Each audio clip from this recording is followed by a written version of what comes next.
Hello, hello, hello. Greetings, beautiful souls. I'm Alicia Barney Matahari, the Heart Whisperer, and I wanted to pull some cards for you today. We've got a message for you. First up, you have got the Three of Swords. And can be a card of betrayal, it can be a card of heartache, and I feel like you're coming to a turning point with this energy. You've learned so much, you've been able to take a higher perspective. The pain that you have felt and the suffering that you've endured, you're now able to move away from it. And that's the turning point. You're really able to take a different perspective. They say that when you go through pain, you can either get better or you can get bitter. And I feel like you have made the choice to heal from those pains and that you're going in the direction of better, not bitter. We have the Five of Wands. So a lot of the pain that you felt, that you were dealing with, disappointments, and not just disappointments. Five of Cups is the card of disappointment and regret. The Three of Swords is much heavier. It hits you in the heart space. It's the meeting of the air and the heart is just, it's the air element, but you're never able to look at, once you see something, you're never able to unsee it again. The delusion is over. The fantasy is over. Maybe what you thought someone to be or who you thought someone to be, including yourself, might be over. You might have had to come to some real realizations of what has gone down. And this is signifying the Five of Wands. That's a card of competition. It's also a card of instability, a card of competitiveness. So you might have come to some realizations. You might have seen some truths about the competitiveness that was around you, how people didn't really have your back, that they were really against you when they might have said that they were for you, but their actions showed otherwise when it came to light. Because this for me is a card of the Sword of Truth. So it's about things coming to light as well as a card of betrayal and heartache. So it also reminds me that it's usually close to home. It's usually people that we had an intimate connection with, or people that we trusted, or people that we called friend, that can betray us. Because when we have a stranger that betrays us, it doesn't cut so deep because we don't have those expectations and we haven't built up that connection with them. And this would have led you to a lot of internal conflict as well. How did I miss that? Can I trust myself? Do I have a terrible picker? If it's friends, relationships, you can't really do much about the family that you're born into except accept the truth if and when it comes to a time when you need to do that. And not all of us come in learning that lesson. Some of us come into lineages that have already done the work. And what I mean by done the work is they've turned the corner. They have eliminated the betrayal energy out of their family lineage, and they're more supportive, and they have other lessons to learn. Maybe their lessons is about not just supporting the family, but supporting the community, whatever it might be. But I feel like your lessons have been about betrayal, about seeing the truth, about knowing who's actually on your team, and about knowing whose actions, because wands are about action.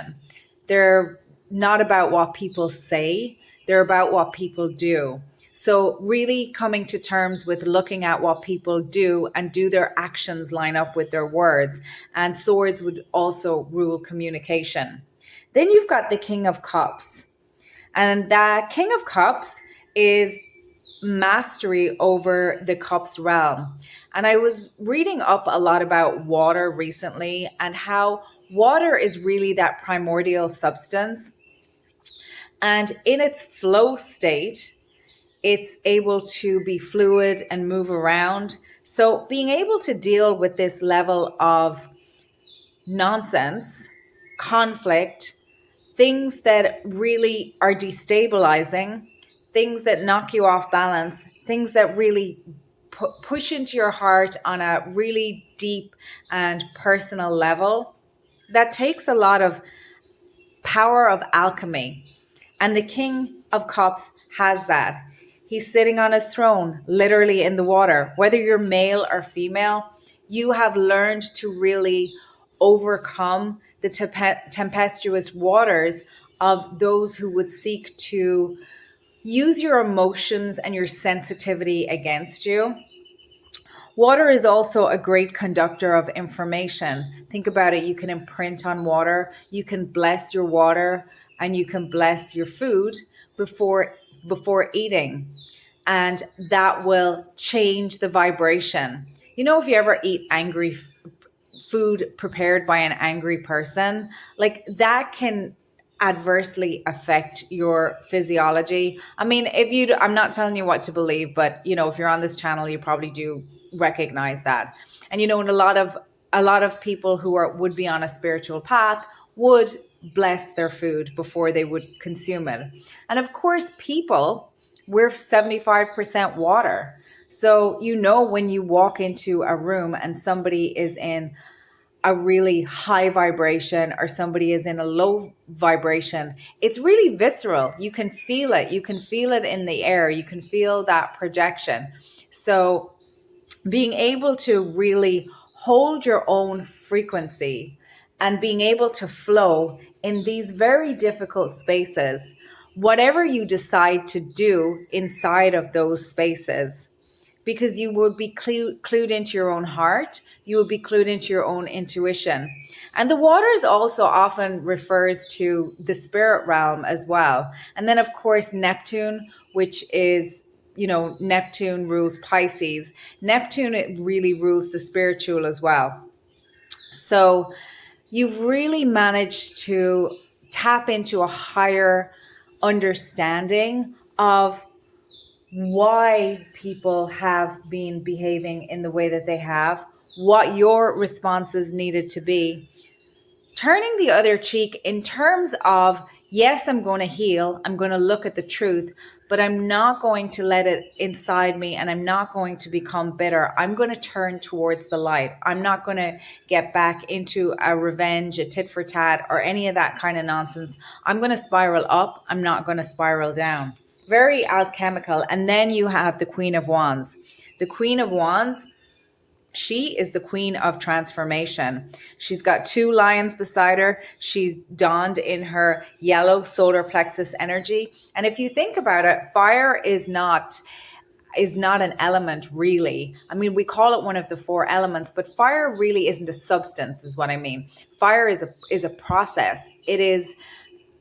And we have different kind of flames. Like I'm thinking of the violet flame, the blue flame. Depending on the substance, we have different qualities of fire. And the Queen of Transformation, she's incredibly creative. So you have been able to be creative in order to deal with the adversities that have faced you. You've risen above it, literally risen above it. You've got your angel wings. You're the Queen of Transformation. You're able to, I wouldn't be surprised if you were very creative and you were able to really pour all of that energy into a creative project, whether it be music or art, or maybe you're out in the garden and you're building a beautiful, or you're building a beautiful garden, landscaping, or some such. Maybe it's in how you style yourself and how you express it. Maybe you're a writer. Maybe you journal or you automatic write. Or maybe it's more subtle than that. Maybe you've really learned how to develop a really rich inner world, and now you've got your psychic gifts coming online, because the King of Cups would be quite psychic as well and very intuitive. And have mastery. A king is a level of mastery. A queen is a level of healing and nurturing. So this is really beautiful. And then when you have water and fire together, you've got steam. And steam really moves things forward. And again, we talked about wands being action. So maybe you were not able to move forward because you were being held up by circumstances that you literally had to heal. and you had to overcome, and you had to alchemize, and you had to transform. And it might have seemed like you were stagnated for some time, but now I'm just seeing the phrase champagne supernova. I've been thinking about that song. It's an Oasis song, which again leads to Oasis, water in the desert. So a lot of symbology. You might have felt like you were literally in a desert being starved of resources, and you really had to go within and count on your own fire and tap into your own fire to be able to get yourself out of some jams, I'm hearing. And now we've got the 10 of Wands. And the 10 of Wands to me signifies in this instance that you're moving, because look at the progression, you're moving from the 3 of Swords through to the 10 of Wands, which is suggesting to me that you're now able to step up into, you're able to manage a bunch of things. Now you're free to handle all the things that you were maybe prevented from handling in the past because you were busy healing, or you were busy discovering the truth, or you were busy observing, or you were busy alchemizing, whatever it is that plays out in your specific circumstance. My goodness, you've got the Magician. The Magician has mastery over Wands, over Cups, over Pentacles, over air. The Magician is ruled by Mercury. Very, very smart, very intelligent. You have learned a lot from this experience, and you have gained wisdom, and you are able to take that energy that you really connected with in these dark times, probably a dark night of the soul, maybe many ego deaths. I'm not sure of your specific circumstances. It will be different for each of you. But you've got the infinity sign over his head. The yellow in the background is just really giving me, it's a time for you to come into your own Leo energy, to be seen, to be visible. The Magician can also suggest that it can be unexpected changes and changes happening quickly. But you're a match for it now. You're not burdened by what it was you were having to deal with back here. You've turned that corner. So you've gone from 3 of Swords into Magician. So you have really resourced yourself with the wisdom of all of these circumstances, relationships, whatever it was that you went through. And you're now a master manifester. So when you focus on something, you will be able to strategize and bring it into the 3D in whatever way you co-create with spirit to do that. And you're very clued into, we're on spirit's timeline. It's a frequency. But also, if your plans are big, which I feel like that they are for you, and when I say plans, I mean your aspirations, your dreams, that what you're here to manifest and bring forth is big. It's large. It's more vibrational. It's more on I want to impact a community. I have a mission that burns in my heart that I want to bring forth. Maybe you want to write a book about your experiences. And we know that writing a book, you're going to have to sit down and think about, what is the strategy? What is the day-to-day? I'm going to have to write every day. And once you have your first draft, then you're going to have to get it edited. And then there's going to be that whole point of publishing and getting it out into the world and marketing and all that. So it's a huge endeavor to bring that in. So what I'm saying is that you have the wherewithal to bring all those elements together. The day-to-day, the creativity, the substance. You have something to say. You have a voice. You have something to teach.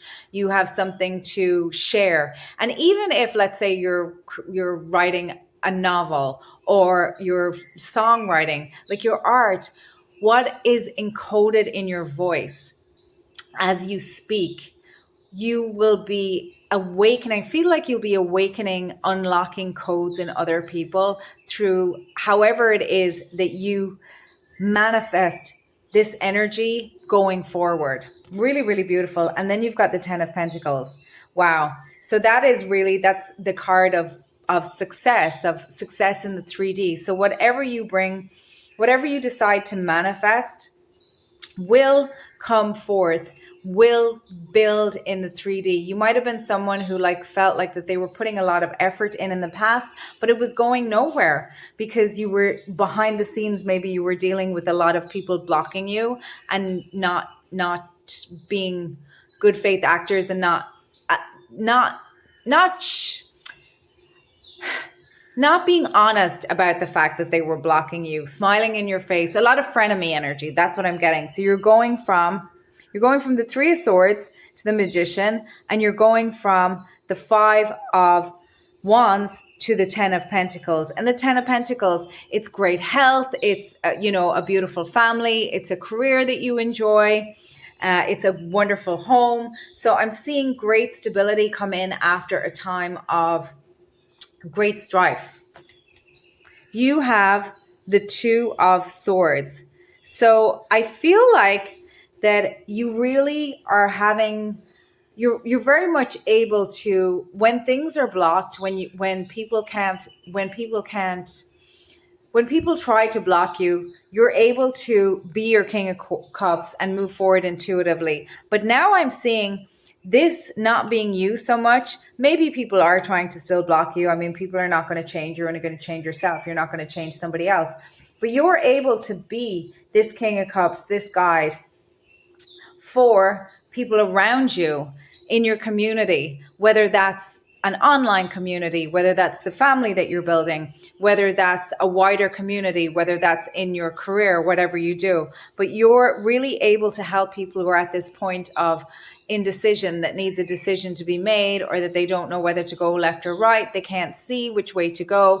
You're able to really be a sounding board for them, a listener, and helping them to be able to answer their own questions. So you could be someone like a psychologist or a counselor or a coach in some way, or some kind of mentor like that, or even a parent. And then we have the Five of Pentacles, which again, I feel like you are the sanctuary. I'm not getting that you are out in the cold anymore. I feel like now you are a sanctuary for others, and you're able to really teach others by example, lead by example. And your vibration is just such that when people are around you, they feel warm. They feel the warmth of your flame. They feel the warmth of your love. They feel the warmth of your gaze when you're interacting with them. And it's not that, they say people like very charismatic people, performative charismatic people are really good at making you feel like you're the only person in the room. But for you, it's coming from a really genuine place. You are the Queen of Wands. They feel, the Queen of Wands is very attractive. Your energy is very attractive. People want to be around you. You're magnetic to people. And especially when they're feeling lacking in some way, being around you and you being able to reflect back to them what you see in them and good qualities of them is really, really very nourishing and very bright. Like it's a bright light for people in your orbit. And then finally, you've got the Ace of Wands. And the Ace of Wands, that's just really telling me that there's this burst of raw energy, of creative energy, of action-oriented energy that's available to you to move forward in whatever way you want to move forward, in whatever way, what is speaking to you. I feel like that, if you had been feeling apathetic in any way, like I'm putting all this energy in, but it has borne no fruit. It has borne fruit. The fruit it has borne is you. It has borne your ascension. It has borne you're the person you became, the alchemist, the king and the queen. And again, this could be a love relationship as well coming in, because we've got the family card here. We've got a king and queen. And then we've got the Ace of Wands. So there could be some passionate relationship coming in, but also it could be you being passionate about something that you really want to bring forth in the world. Maybe a dream that you thought was not possible because you were so busy dealing with all this stuff over here. And now you're able to go into this leadership position to bring it forth. And you have the Magician behind you. And finally, You have the Two of Wands. So I feel like whatever it is that you are bringing forth in your next chapter, I want to say, is adventurous for you, whether that means traveling the world or not. It might mean, switching up career. It might mean moving location. It might mean, kind of collaborating with people who are on the other side of the world, for example. It might mean going, galactic travel, remote viewing, astral projection. It might mean psychic gifts. It might some sort of shift, but something that you will find is adventurous. It gives you the creativity, but it also gives you the feeling of being on an adventure, whether it's something that you do kind of virtually or something that you do emotionally, or something that you actually physically, pack your bags and go somewhere. So this is really beautiful energy, collective. I'm really, really happy for you. I'm going to leave it there, and I wish you a beautiful rest of your day. Bye.